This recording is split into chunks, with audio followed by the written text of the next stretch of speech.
And now to share their reporting, I'm joined by our White House correspondent, Yamiche Alcindor, and Foreign Affairs correspondent, Nick Schifrin. Hello to both of you. So, Yamiche, I know you've been talking to the campaign today. How do they feel they were able to get their message across or not last night?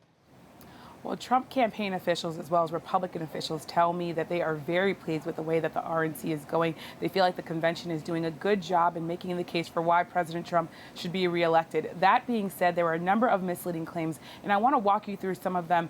The first is from President Trump himself. He had that unprecedented first speech at the RNC. That was about an hour. He said, quote, "We just have to make this China virus go away," and it's happening. Judy, this unfortunately is false. The United States is still leading the world in coronavirus cases. We have about 2 million cases.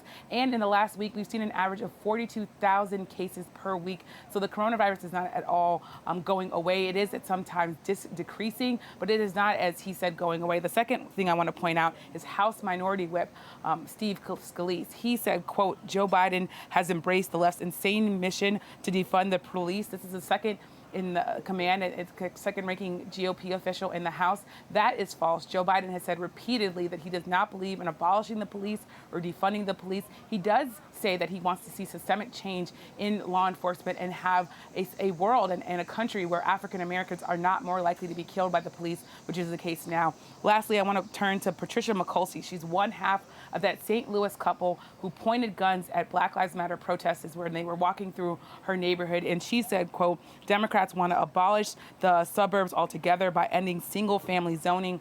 This, again, is false. She's referring to a housing regulation that was focused on fighting discrimination and focused on combating desegregation in America. And it was focused on the idea that you don't want to have people locked out of the suburbs. But there is no sort of regulation that says that single-family zoning will end. That's just some of the statements, and we expect to hear more tonight. And I know you meant to say, Yamiche, 42,000 cases a day of new cases of coronavirus. So, Yamiche, looking at tonight, what should we expect?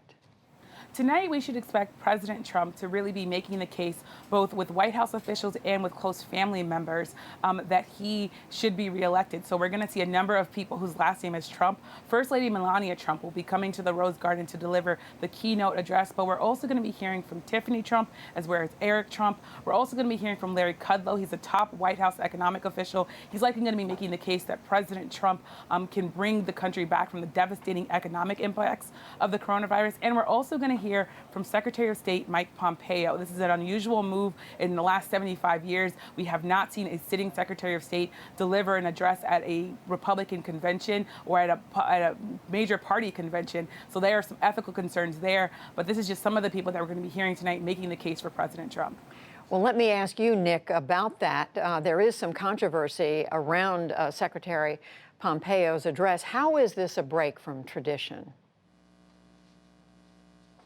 Yeah, Judy, I spoke with a half dozen historians, political scientists, and they point out that while there were multiple cabinet secretaries who spoke at Obama's conventions, a handful of cabinet secretaries who have spoken at previous Republican conventions, as Yamiche said, there's a consensus that no Secretary of State has spoken at any convention at least since World War II, and most likely for many years before that. And the reasons are U.S. traditions. Politics are supposed to stop at the water's edge. Foreign policy and partisan politics aren't supposed to mix. And while our leaders are conducting diplomacy abroad, the idea is that they represent the United States and not a party. Now, I talked to one political scientist. He called all of that old-fashioned, and he pointed out the Secretary of State is on the front lines of trying to advance the president's interests, even during an election year. But traditions are not just custom. They're actually enshrined in State Department documents that have been released by House Democrats. Take a look. A December 2019 legal advisor memo states Senate-confirmed presidential appointees, of which Pompeo is one,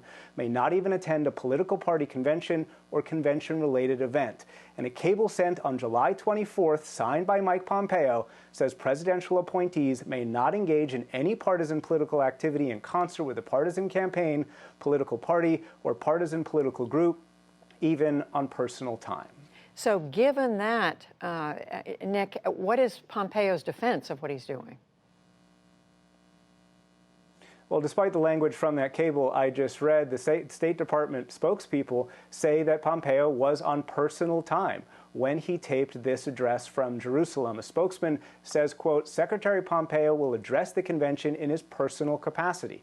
No State Department resources will be used. Staff are not involved in preparing the remarks or in the arrangements for Secretary Pompeo's appearance. The State Department will not bear any costs in conjunction with this appearance. But Pompeo, Judy, is on official taxpayer-funded trip, and that means that he will be seen with that extraordinary backdrop of the old city of Jerusalem, thanks to State Department resources. Now, why Jerusalem? President Trump said it himself just last week that he moved the U.S. Embassy to Jerusalem in order to appeal to evangelical voters. And Judy, tonight, Joaquin Castro, the chair of House Foreign Affairs Oversight Investigation Subcommittee, has launched an investigation into Pompeo's appearance tonight. It's a backdrop like no other, that's for sure. All right, Nick Schifrin, Yamiche Alcindor, thank you both.